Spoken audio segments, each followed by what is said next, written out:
Are you happy in life? Oh, that's a deep question. Personally, I hate such introspective questions like that because, to truly answer that, I'd have to ponder so much stuff and like think on it. And if you told me you were going to ask me that last night, I could have like dreamt about it and like really thought about it because I don't ever stop and go, am I happy? So like to process that, I have to process through everything. You know what I mean? I would say, no one's truly happy all day, every day. Like you're not happy every day. No. Yeah. So it comes and goes in waves. Especially like when I'm doing 7 days on a raft, 7 days buried alive, 7 days of solitary confinement, 7 days on a deserted island, 7 days in a cave, like those kinds of videos, which we've done a lot of in the last year. No, I'm not happy. Like, bro, those videos suck. But the suck because of what? What you go through? Yeah. Oh yeah. It's so difficult. Like 7 days of solitary confinement was just horrible. Absolutely horrible. And 7 days on a deserted island. The first time we tried to do that, I slept on a beach and I woke up and I had like 1,000 bug bites on both my legs because of sand fleas. I didn't know sand fleas were a thing. And I just got destroyed. And so we had to call it off.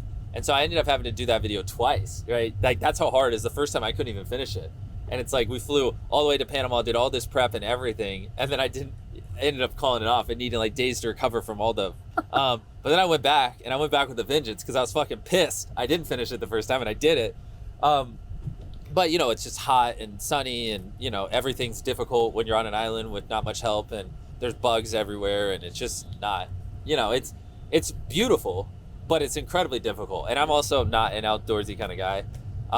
Solitary, that one is all mental, right? I had food. I wasn't going to starve. I wasn't going to die of dehydration, but mentally, man, it's like when you're in a white padded room, you don't know what time it is. And it's just you and your thoughts, like, and you don't have a pen. Well, wait, I did have a pen and I had a book, but you don't have anyone to talk to. You just kind of like 10 hours feels like 30 hours. And like when you think the 7 days is up, you're going to be on like day 4. And then those next 3 days, because in your head you already lived the 7 days, are just like a nightmare. And it feels like it never will end. Solitary confinement is crazy. Yeah, I have a lot of questions about your buried alive situation. The first question is, how did you poop? Because that's the top rated.